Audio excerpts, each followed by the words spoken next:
Mi nombre es Ana Estirado Gorría y soy arquitecta.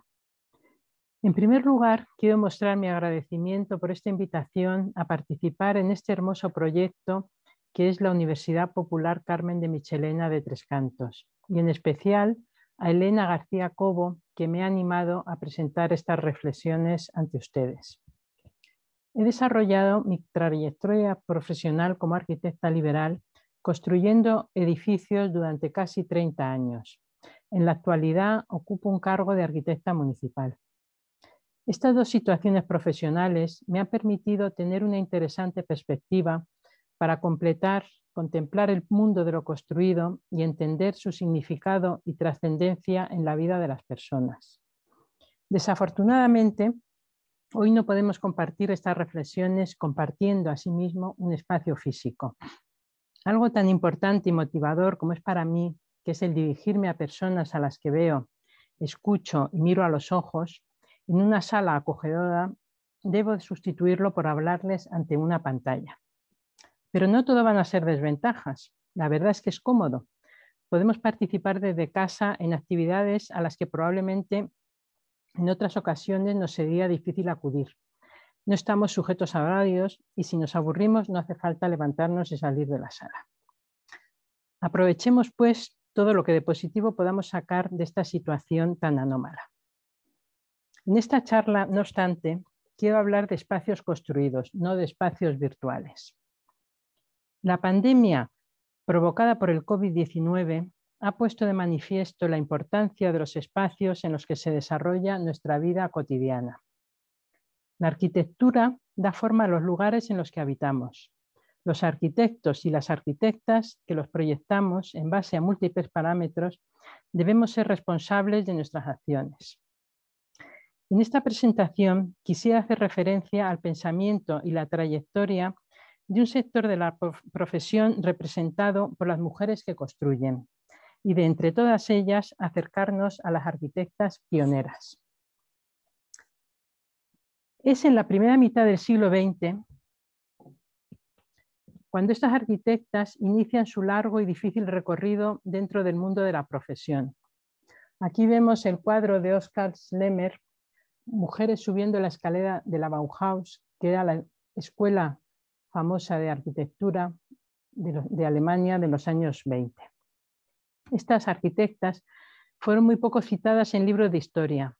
Fueron, sin embargo, mujeres que supieron vivir su vida con imaginación, aportando su especial y revolucionaria visión de la arquitectura. Visión que a día de hoy se mantiene vigente en muchos aspectos. Su testigo ha sido recogido desde entonces por muchas profesionales que han querido englobar dentro de la palabra construir todo aquello que de positivo tiene la actividad humana. El construir en oposición al destruir y aportar, como ellas, un pensamiento propio en el convencimiento que la arquitectura puede contribuir a diseñar un mundo mejor para todos. En el año 1995, un grupo de arquitectas que nos dedicábamos a proyectar y construir edificios constituimos la asociación La Mujer Construye. A partir de entonces y en paralelo a nuestra actividad profesional, desarrollamos un proyecto que tenía como objetivo vincular el mundo de la arquitectura a la mujer, a través del análisis y la reflexión de su aportación profesional al mundo de lo construido. Este proyecto levantó en aquellos años, digamos, un poco de controversia en el mundo de los arquitectos y arquitectas en que nos movíamos. Afortunadamente, 25 años después, todas aquellas reticencias que percibimos entonces, como pudieran ser el poner en valor a las arquitectas pioneras, han desaparecido. Este tipo de vuelta hacia el pasado, con el reconocimiento hacia aquellas mujeres que tuvieron que luchar contra tantos prejuicios sociales para estudiar carreras como la de arquitectura y ejercer la profesión, se ve hoy como un sano ejercicio de motivación para las nuevas generaciones. Las arquitectas pioneras, generosas y entusiastas, cuyos nombres quedaron muchas veces eclipsados por los arquitectos con los que trabajaron, fueron compañeras de viaje de las vanguardias, ya que no es hasta comienzos del siglo XX cuando inician su incorporación a la profesión, como hemos dicho antes. Estas son las auténticas pioneras subiendo la escalera de la Bauhaus que retrató el pintor en su cuadro. Entre las arquitectas pioneras podemos citar a la escocesa Margaret MacDonald, que trabajó a comienzos del siglo XX con su marido Charles Rennie Mackintosh, formando junto a su hermana y su cuñado el llamado Grupo de los Cuatro, figura clave en la denominada Escuela de Glasgow. Margaret trabajó en el diseño de los famosísimos interiores y el mobiliario de la obra de su conocido compañero, siendo muchos de ellos atribuidos a Margaret. Nos vemos aquí la sala de té, la casa para un artista, que quedó en proyecto pero recientemente ha sido reproducida. También podemos hablar y recordar a la irlandesa Ellen Gray, que trabajó con Jan Badovici. Nació en 1878 en una aristocrática familia irlandesa. Residió en Londres, pero pronto se trasladó a vivir a París, donde estudió y comenzó a trabajar con gran éxito como diseñadora de muebles e interiorista. Todavía sus diseños están vigentes en el pleno siglo XXI.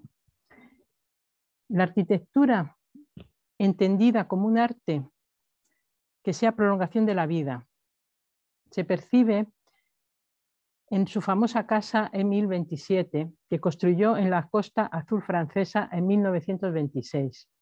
Una pequeña vivienda de tan solo 3 dormitorios en el borde del mar, que es considerada mundialmente como una obra de arte integral. Sus interiores están exquisitamente iluminados.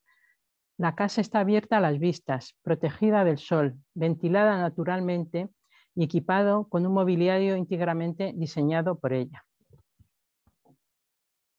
Esta es Charlotte Perriand, otra arquitecta que trabajó con Le Corbusier en el diseño de una gran cantidad de elementos de mobiliario. La finlandesa Aino Marcio-Aalto es una de las pocas mujeres que sí han figurado en los libros de arquitectura junto a su marido, el reconocido arquitecto Alvar Aalto, con el que trabajó desde sus tiempos de estudiantes hasta su muerte en 1949. Sus diseños de elementos de cristal obtuvieron el primer premio en la Bienal de Venecia del año 1936. Diseñaron también una gran cantidad de mobiliario porque concebían el proyecto como algo integral. Diseñaban desde lo que era el edificio a todo lo que contenía, buscando una armonía en todas las partes. Aino y su marido, estos son muebles también que han construido ellos, que son conocidos por todos, con la empresa Artec que fundaron conjuntamente y que dirigió Aino hasta el año 1949, en que falleció.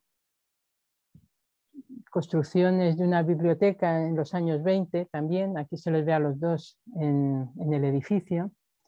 Y el proyecto más singular desde mi punto de vista en el que trabajó también Aino, después de ganar un concurso, fue la construcción del Hospital Antituberculoso de Paimio en Finlandia, construido en 1929, y que es un modelo de cómo un edificio puede ser un instrumento para mejorar la salud de las personas.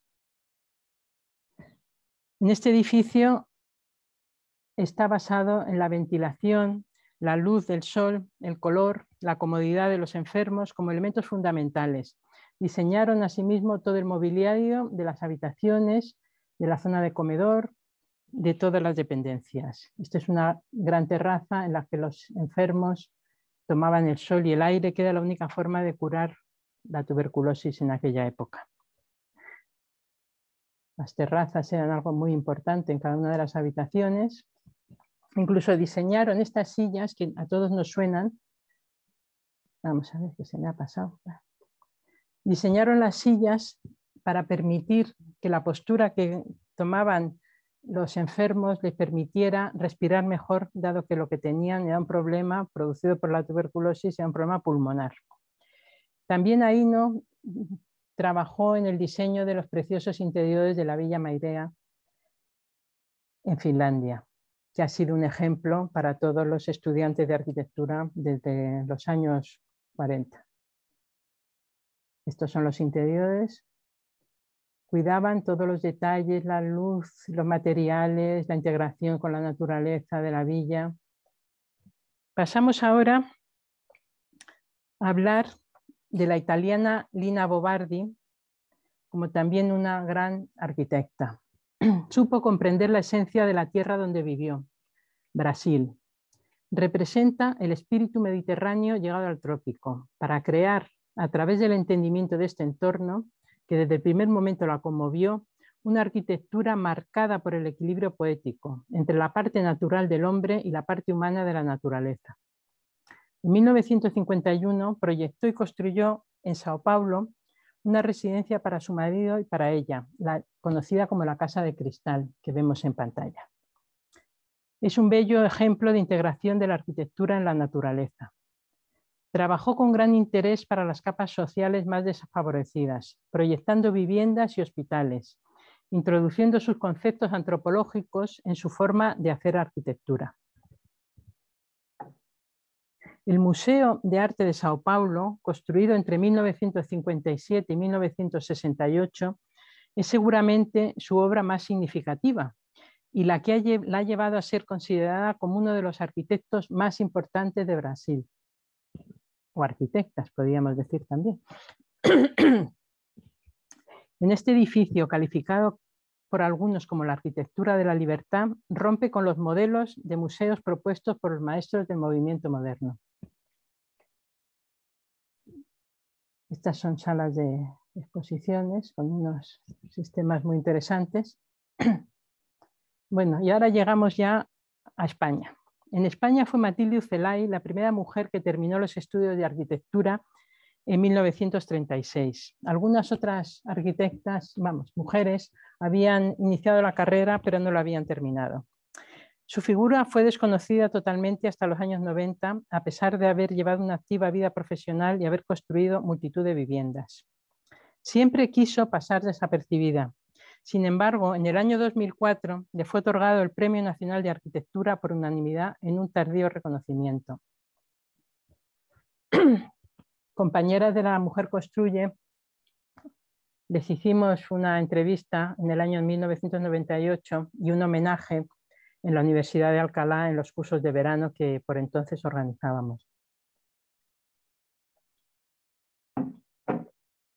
Todas estas mujeres de las que hemos hablado y las que nos hemos dejado en el tintero, que son muchas, tienen una vida profesional impresionante. Se merecen cada una de ellas un extenso capítulo por lo avanzado de su pensamiento y la belleza de su arquitectura y de sus diseños. Pero entre todas ellas, hoy quisiera centrarme en la arquitecta austríaca Grete Suze-Lysowski, primera mujer en obtener el título de arquitecto en Austria en el año 1918.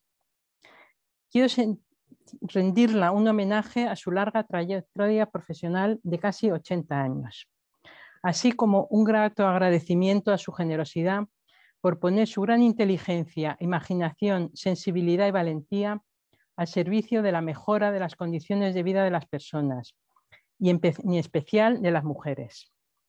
Veamos quién era Grete Suze-Lysowski. Grete nace en Viena en 1897 en el seno de una familia de ideología liberal, pacifista y amante de la música. Su infancia se desarrolló en compañía de sus padres y de su hermana Adela, 4 años mayor que ella.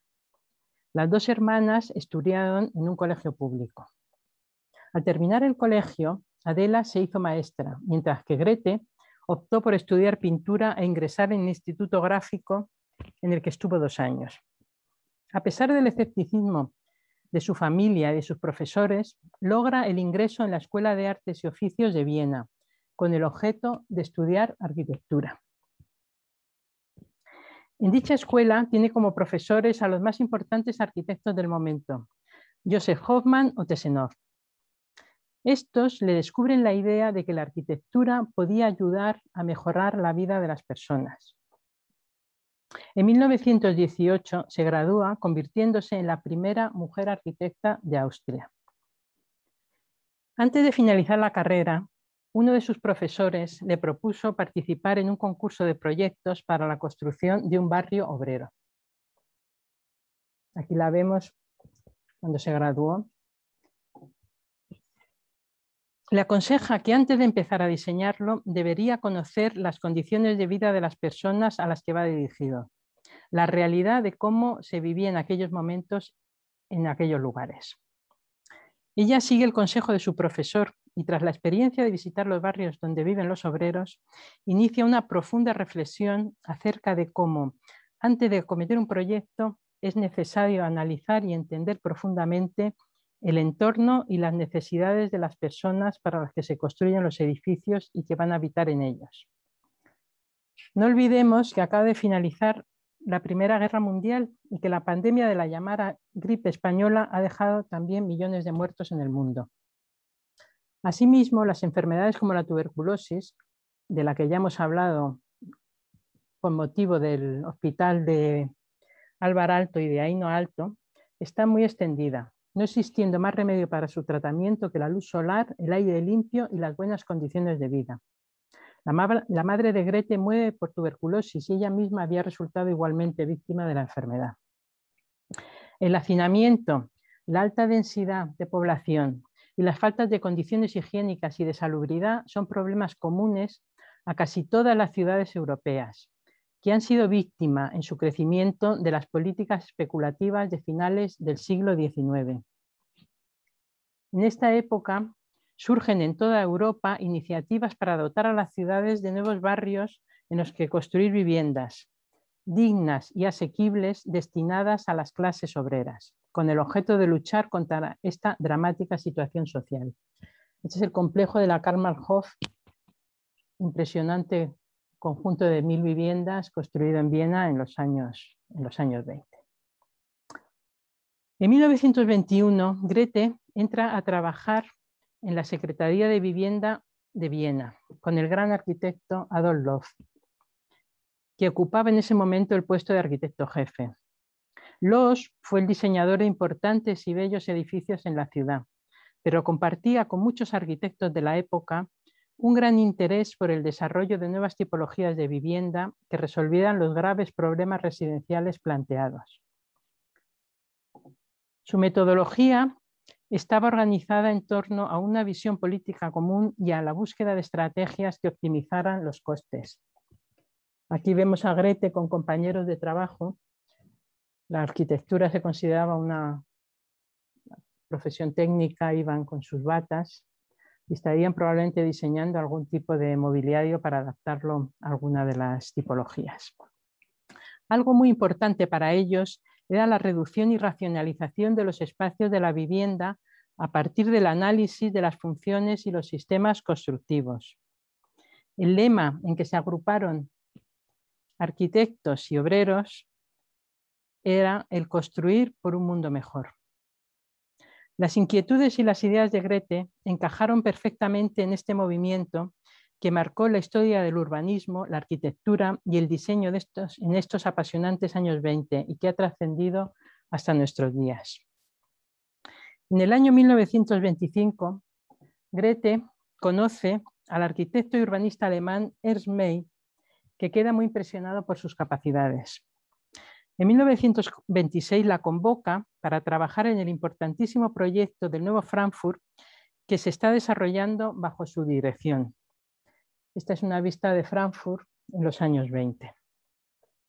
Le propone que forme parte de su equipo, con el objetivo de que incorpore sus propias ideas y experiencias en torno a la racionalización de la economía doméstica, para ser aplicadas en las diversas tipologías de vivienda que se estaban proyectando en el gran proyecto del nuevo Frankfurt. El Frankfurt al que fue convocada por May era una importante ciudad industrial en la que los problemas de la alta densidad de población y la falta de salubridad a los que hemos aludido eran un grave problema que alcanzaba cotas extraordinarias en esta ciudad. Es importante recordar el contexto histórico de aquellos años en Alemania. La situación había cambiado radicalmente tras la abdicación del Kaiser Guillermo II y la finalización de la Primera Guerra Mundial, lo que supuso la desaparición del Segundo Reich. Alemania se transformó en una república, instituida con la proclamación de la nueva Constitución en agosto de 1919, en la ciudad de Weimar. Con este nombre sería posteriormente recordado este periodo de entreguerras en Alemania. Dentro de estos tiempos convulsos, los años comprendidos entre 1925 y 1929 supusieron una época de prosperidad económica que finalizó abruptamente con la Gran Depresión y que propició el ascenso del nazismo. Al comienzo de este periodo, el gobierno y los ayuntamientos socialdemócratas tomaron una serie de medidas para impulsar la construcción de viviendas sociales, conformando nuevos barrios conocidos bajo el término alemán Siedlung, que significa literalmente asentamiento. Las Siedlung fueron el resultado de la confluencia entre implicaciones políticas y sociales, la técnica arquitectónica basada en procesos racionales y la consideración de la importancia del espacio habitable como ámbito de desarrollo y relación para los seres humanos.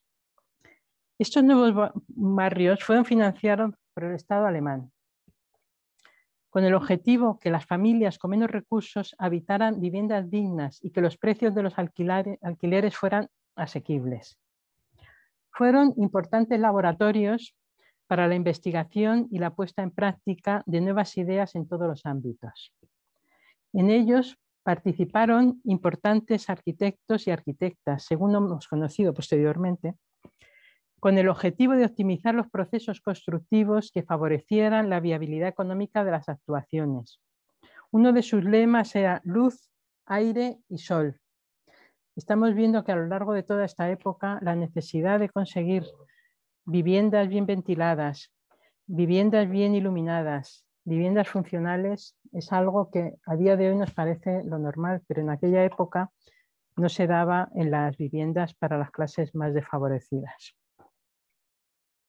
Ernst Mayr es su gran director, con grandes atribuciones y capacidades de decisión, y apoyado por el alcalde de Frankfurt, cuyo mandato duró desde 1924 a 1933, desarrollaron un ambicioso programa para la creación masiva de vivienda social.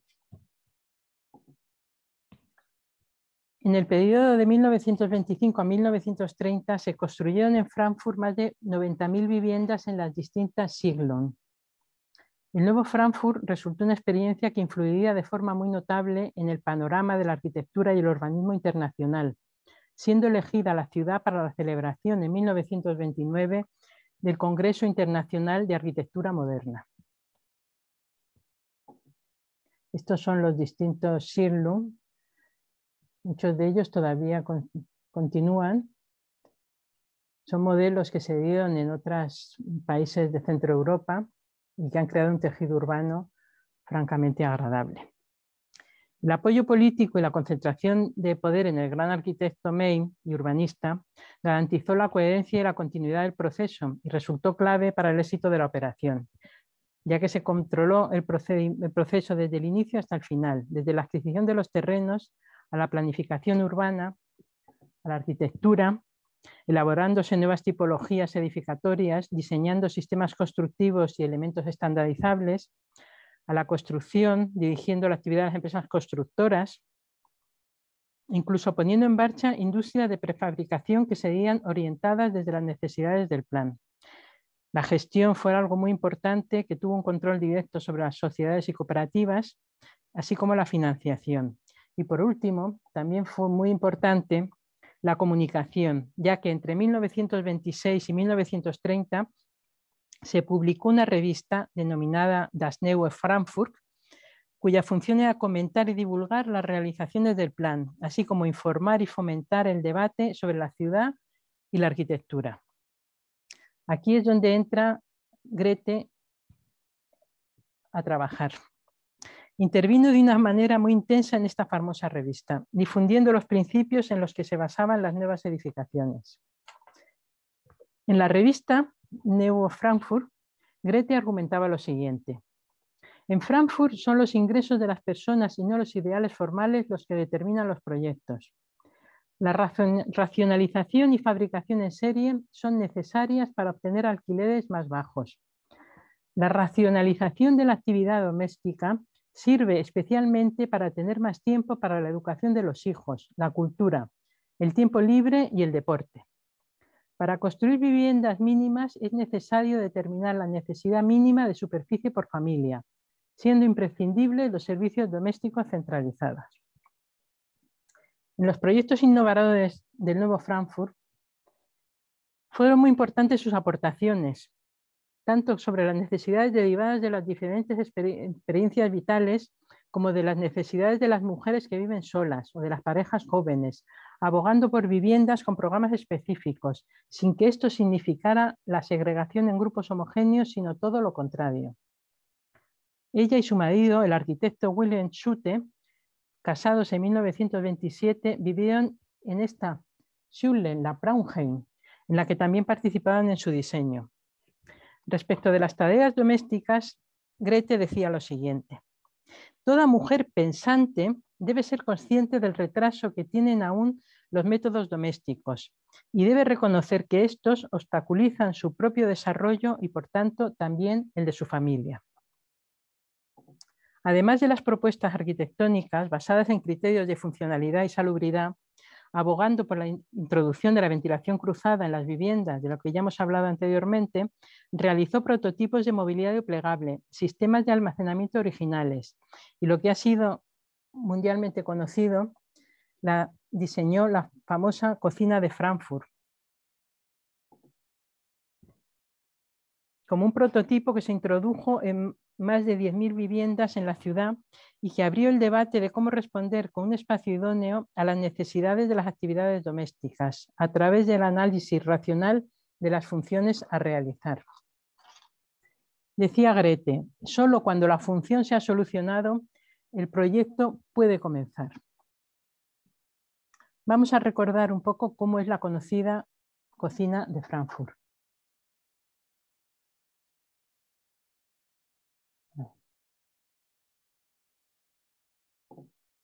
Vale. Vamos a ver. Grete diseñó, se había presentado a un concurso para el diseño de cocinas de trenes, que por cierto no ganó, pero se interesó mucho en analizar cómo en un lugar tan acotado como podía ser la cocina de un tren, se lograba preparar comida para más de 100 personas.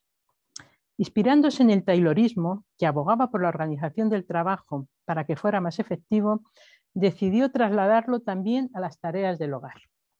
Con gran sentido del humor comentaba de su famosa cocina. Nunca antes había cocinado, no sé cocinar. Lo he diseñado simplemente como lo diseña una arquitecta. Su idea era ayudar a las mujeres a ser más eficientes y tener más tiempo fuera del espacio de la cocina. Aquí vemos la planta de la cocina que diseñó. Constituía un sistema modular, el primero de la historia. Incorporaba muebles prefabricados que se entregaban con la vivienda, estando incluidos en el precio del alquiler. Entre sus objetivos estaba el abaratar costes mediante la fabricación en serie de sus elementos y que permitiría variar su conformación y medida dependiendo del tipo de vivienda en que se colocara. Se basaba fundamentalmente en los siguientes principios. Analizaba en primer lugar su ubicación y la relación con el resto de la casa. Respecto de la relación con el salón, consideraba que la cocina debe ser un espacio separado de la zona de estar para mejorar la salubridad, pero que debe estar conectada al salón para poder observar a los niños. Para ello, diseñó una puerta corredera en uno de los lados de 90 centímetros de ancho para poder ver, pero que no interrumpiera el espacio de la cocina. Su relación con la entrada a la vivienda la plantea con otra conexión a través de una puerta que conecta con el pasillo y por donde se entra cargando las cosas de la compra. Respecto a su funcionamiento, podemos decir que en primer lugar desterró la idea de la cocina y el lavadero juntos, como era lo habitual en las viviendas de la época. Distinguió tres zonas, cuatro funciones y las zonificó en 4 áreas. La zona de cocción, la zona de trabajo, la zona de agua y la zona de almacenamiento. Estableció las relaciones entre ellas. Las zonas deben de estar separadas más de 3 metros para conseguir que los recorridos sean fáciles, cortos y eficientes. Las dimensiones a las que llega son en planta de 3,44 de largo por 1,90 de ancho. Respecto a la distribución, la zona de cocción la sitúa cerca de la puerta de conexión con el comedor para llevar fácilmente la comida recién cocinada. Una de las ventajas extra es que la cocina ya era a gas, más limpia y con menos trabajo para la mujer. Tenía a su lado un cajón para meter las ollas, a modo de horno sin tener que agacharse. La zona de trabajo la situó bajo la ventana y cerca de la zona de agua. Incorpora un taburete que puede subir o bajar el asiento para poder trabajar sentada. Introduce asimismo una tabla de planchar abatible cerca de la entrada. Como complemento, la lámpara podía desplazarse por un raíl según las necesidades de iluminación de cada zona. A la zona de agua la dota de un gran fregadero con una buena disposición de la grifería, alicatando los paramentos para garantizar su correcta limpieza. El almacenamiento lo resuelve con los muebles modulares, en los que introduce pequeños cajones de aluminio para las legumbres, el arroz, el café, etc., que no precisen de envases para evitar que los insectos de la madera contaminen los alimentos. La madera de roble la introduce para los envases de harina, porque ésta repele a los llamados gusanos de la harina.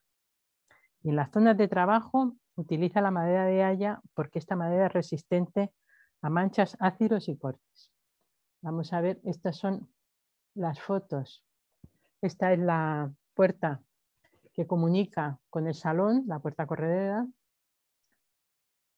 La puerta que comunica con el vestíbulo. Ahí vemos también una de las posibilidades de la plancha, de la tabla para planchar abatible. La cocina, zona de cocción, con su zona de horno para tener que agacharse. La cocina ya es de gas, como hemos indicado. La zona el fregado, el agua, con su buena disposición de la grifería. La zona de almacenamiento de los vasos y platos en la parte superior. La zona de almacenamiento en la parte inferior. La zona de trabajo junto a la ventana con su taburete. Esta es otra vista. Se ha reconstruido en varias ocasiones, pero estas fotos parecen ser más o menos originales. La zona de almacenamiento con los cajones de aluminio para evitar plagas por insectos. La zona de almacenamiento en vertical. En algunas disponía también sus armarios para escobas. Este es el gran fregadero con su encimera.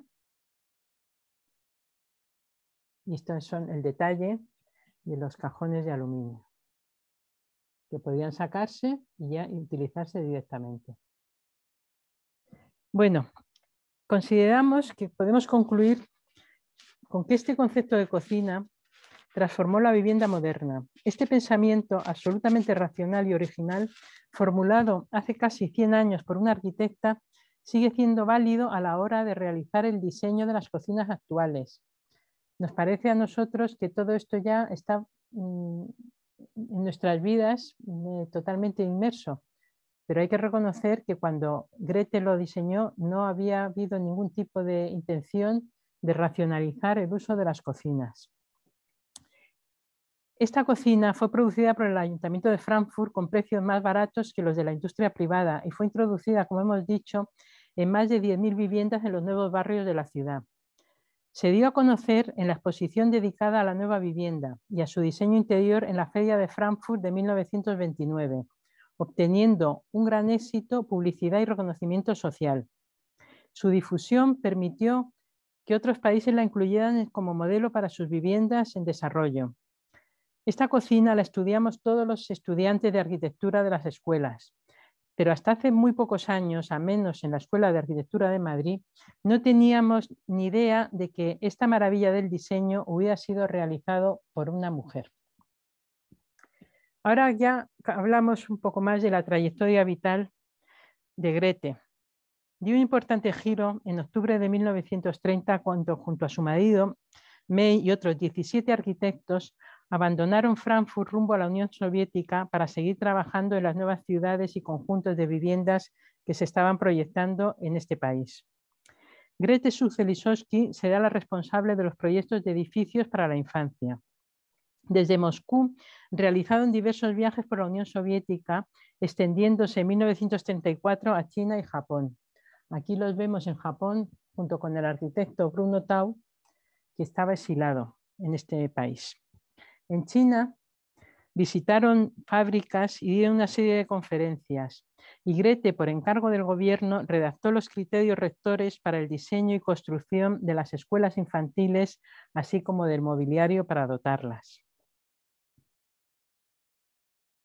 Tenía una gran imaginación y enseguida analizaba las funciones y le daba respuesta con una forma, con un objeto, con un diseño o con un edificio. A principios de 1937, aquí hay otros diseños para zona de lavado para los bebés, las tronas. A principios del año 1937, la pareja abandona la Unión Soviética y en agosto de 1938 se trasladaron definitivamente a vivir a Turquía, donde trabajaron como profesores en la Academia de Bellas Artes de Estambul, proyectando asimismo escuelas para el Ministerio de Educación. En Estambul, Grete entró en contacto con la resistencia austriaca a la que se unió, entrando en Austria de manera clandestina en 1940.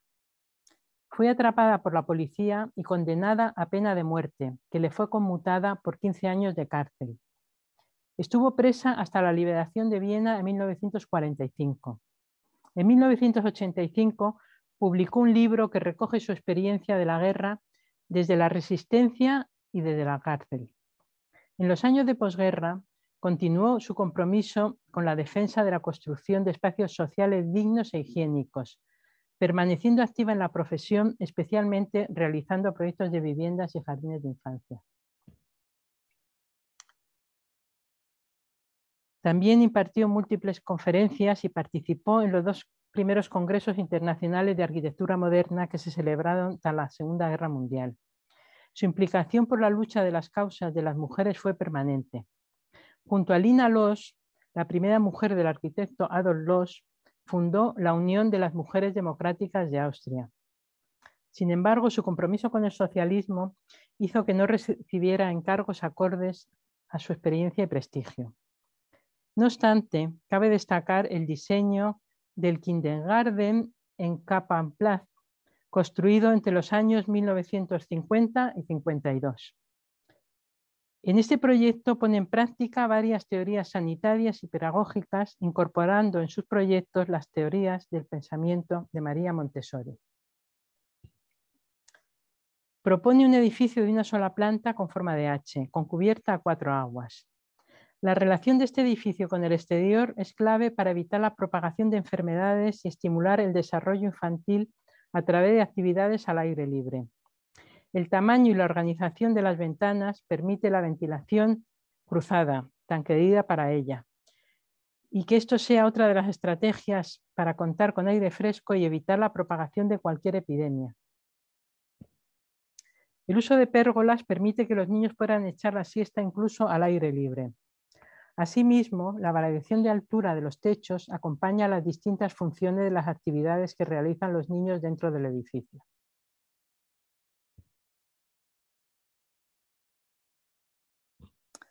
Para finalizar, me gustaría recordar a Carmen Espejel y a su magnífico libro publicado en el año 2006 bajo el título Heroínas del Espacio. En él podemos leer que Margaret Lisowski tuvo una posición comprometida desde el comienzo de su carrera profesional respecto a la sociedad y la responsabilidad de las personas que ejercen la arquitectura, posición que marcará tanto su vida profesional como personal. Más allá de la racionalización de los espacios, esta arquitecta deja un legado de compromiso y lucha por una arquitectura más humana que nos acerque a la construcción de sociedades más libres y justas. La gran habilidad que tuvo y su gran humor le permitió incorporar en proyectos que solo eran accesibles a hombres sus ideas y pudo reinventar el equipamiento social. Es de las pocas mujeres que consiguió en aquellos años mantener una posición permanente como arquitecta, siendo considerada una respetable colega femenina en un mundo masculino, como era el mundo de la arquitectura en la mitad del siglo XX. En los últimos años de su dilatada carrera, valiente y generosa vida, ingresó en el Consejo de la Paz y la Asociación de Campos de Concentración y Resistencia. Casi al final de su vida, Recibió numerosos reconocimientos como el Mérito de la Liberación de Austria en 1978, el Premio de la Arquitectura de Viena en 1980, la Medalla del Prix del Politécnico de Viena en 1987. En 1988 rechazó el prestigioso Premio Vienés, título de honor austríaco de la ciencia y el arte, al saber que lo recibiría de manos del presidente Kurt Waldheim, que fuera oficial del ejército nazi. En 1997 recibió la Cruz de Honor de Oro, máximo reconocimiento de Austria. Murió a los dos años más tarde, a la edad de 103 años, tras llevar una vida ejemplar. Esta es su tumba en el cementerio de Viena. Sirva este recuerdo de las arquitectas pioneras para que aplicaron su razón, inteligencia, sensibilidad y valentía para proponer nuevas ideas, como reflexión acerca de qué nuevas ideas, pensamientos y propuestas van a surgir tras la traumática experiencia que estamos viviendo y que deseamos que pronto llegue a su fin. Muchísimas gracias.